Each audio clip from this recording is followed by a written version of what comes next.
Hey guys, how's it going? It's Calvin Raab, and I hope you're having an awesome day today. So in this video, I'm going to be talking about the upcoming recession. And a lot of people are talking about how you should prepare for it, what you should do to kind of get ready for this recession. And that is very important. I do have videos on that, so I recommend checking those out. But in this video, I wanted to take a different approach and talk about what are warning signs for a recession. Because I want you to kind of be able to help yourself predict recessions a little bit. Nobody can do it perfectly, but these historically are pretty good indicators that recession is coming, and this is kind of how you can start to look at it and be a little more proactive to see what the economy is looking like and how a recession may come about. So let's get into it. I'm going to go over 6 different ways that you can spot a recession or that indicate a recession, and then after that I'll go over a few bonus ones to think about. So at the end of this video, you'll be pretty equipped with kind of a knowledge of how to know if a recession's coming or not. So let's get into it. I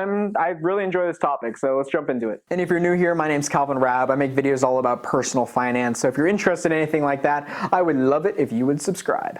The first warning sign of a recession is if there's a bubble in a specific market. Now, that is kind of a catch-all term, but what I mean by this is if one specific field or one specific market within the economy is heating up hotter and hotter and hotter and hotter and hotter, and obviously at one point or another it will just pop. And oftentimes a lot of people don't see that, because when a market is getting hotter and bigger and it's growing and it's growing and it's growing, a lot of people are making money. So they're not thinking about when it pops. And this is certainly the case back with the whole mortgage crisis back in 2008. You know, it was heating up, getting hotter and hotter and hotter and hotter, but no one was really thinking about, oh, what happens when this pops? And a good way to see if there's a bubble, there's a lot of different ways you can do it, but kind of holistically from a general idea, you can just look at different markets and oftentimes look at stocks within that market and see if they are just astronomically higher than they ever have been before, just shooting up and up and up and up and up, and it never seems to be going down. Then that is a kind of good indicator that things are getting pretty hot in that market. You kind of want to be a little bit careful. It's getting pretty warm.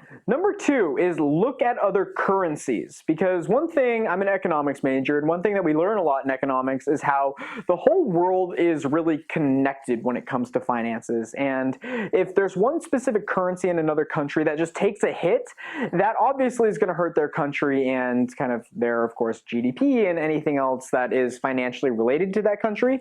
But because everyone is connected within this financial globalized world that we live into, it can bring everyone else down. And oftentimes what happens when someone crashes, someone else then gets hurt and brings them down, and it's just kind of this cascading effect of, you know, now everyone's fallen, the sky's fallen now. But you can always go and look at different Forex indicators, just go to different Forex websites and just see what everything's at, because you see how connected something is, especially if you pay attention to stocks. You know, oftentimes if you listen to a lot of the news or the radio that speaks on stocks, it'll say something like, oh, Chinese stocks were down 2% yesterday, or they'll say some big company or something along those lines.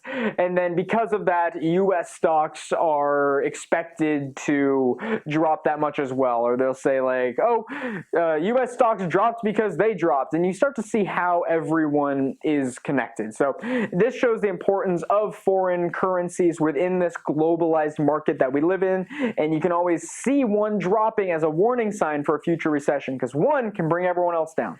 Number 3 is look at jobs and unemployment. So you can find these statistics pretty easily if you just look up job statistics in the United States or unemployment statistics in the United States and see where they're at. And it's not important so much to look at, oh, what did this month do, but look at it in context for previous months. So if, say, this month was lower than last month, that's not the end of the world. But if you see this trend, this downward trend of, say, job openings or new jobs being started, and you see this uptrend of unemployment going up and up, then usually that can be an indicator for a recession starting to come. Because when that happens, you know, people are starting to make less money, they have less money to put into the economy, and that's usually how a recession kind of starts. So these are usually good indicators. You can usually see them before the recession starts, so it's just an important thing to look at. Number 4 is look at the housing market. So what you should be looking at with the housing market, you can look up statistics like new home sales, and that's something that I find really interesting, and it shows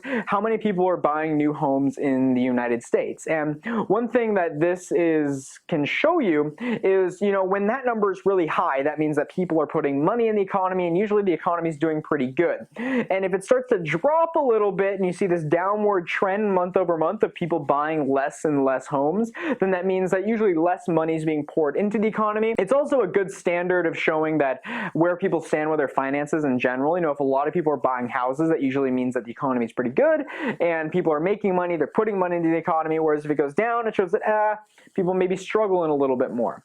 You can also go to places like census.gov and see what there are for new construction plans. So this is more commercial real estate rather than residential real estate. And you can look up statistics to see, how much money is putting into construction and infrastructure. And that also shows kind of a different side of the economy, how much money is being put into the economy in general. So those two things are very important to look at. And the housing market usually shows a pretty good indicator of how the economy is doing as a whole.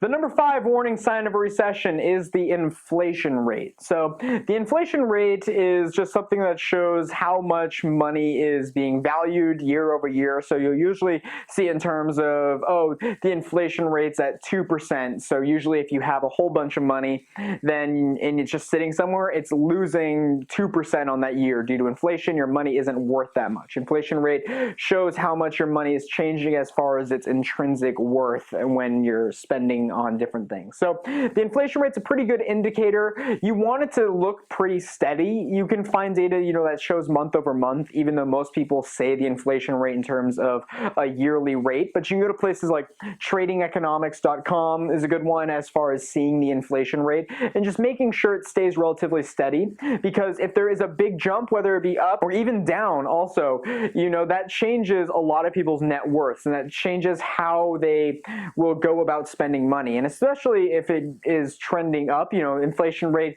for some reason skyrockets up a little bit, well then that means that a whole lot of people have money that is now worth a significant amount less. So ultimately the inflation rate's a pretty important thing to look at and just to be aware of. Number 6, and this is the last one, and it may seem simple, it may seem weird, but it's important nonetheless, and that's just to ask, is it time for a recession? Because recessions go in the business cycle. The business cycle is very cyclical and it goes up and down, but there are different points where you can kind of expect a recession. And right now, a recession is kind of expected, as we are in 2020, end of 2019, a recession is expected to happen right around the corner, because generally recessions happen every decade, every 10 years or so. So we saw one in 2001, we certainly saw one in 2008, and now it's been over 10 years. So we're all kind of expecting it and just know how to prepare for it. And that kind of leads me into the last thing I want to say, is that examples of where I think the recession could spout from. So those are all the videos if you want to get a little more in depth on this whole recession thing. So I highly recommend checking those out as well.